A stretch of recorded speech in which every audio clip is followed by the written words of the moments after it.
Hello साथीहरु नमस्कार। आराम कुशल हुनुहुन्छ? खानपिन सम्बन्धीका विभिन्न किसिमका भिडियो ल्याउने क्रममा आज चाहिँ खानको हैन पिनको भिडियो लिएर आएको छु। ग्रीन टी पिउँ आज, स्वास्थ्यलाई पनि ख्याल गरौँ। म चाहिँ नियमित ग्रीन टी पिउने गर्छु। यहाँहरुलाई पनि अन्य खर्च कटाएर भए पनि ग्रीन टी पिउनलाई अनुरोध गर्न चाहन्छु है त। यसले स्वास्थ्यलाई एकदमै लाभ दिने गर्छ। मोटोपन छ भने घटाउँछ, वात्तै घटाउने अपेक्षा चाहिँ नराख्नु होला, बिस्तारै घटाउँछ है। अरु कुरा पनि कन्ट्रोल राख्नु पर्यो। अनि यसलाई बनाउने विधिमा चाहिँ तपाईको यो मैले चाहिँ लिप्टन भन्ने इन्डियन ब्रान्ड भेटे, यो राम्रो पनि लाग्यो अनि तपाईको सजिलो पनि लाग्यो, पहुँचमा हुँदो रहेछ। अन्य नेपाली ब्रान्डहरु पनि एकदम दामी दामी छन्। भरसक नेपाली नै खाउँ है त। पहिले चाहिँ म नेपाली नै खान्थे।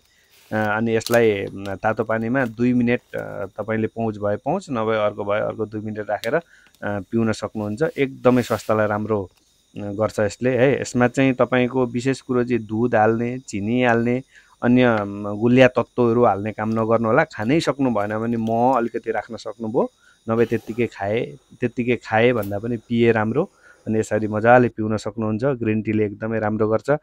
खानपिन सम्बन्धीका ए टु जेड भिडियो हेर्नको लागि चाहिँ मसँग जोडिनु होला, मलाई साथी बनाउनु होला अनि माया गरिदिनु होला है त।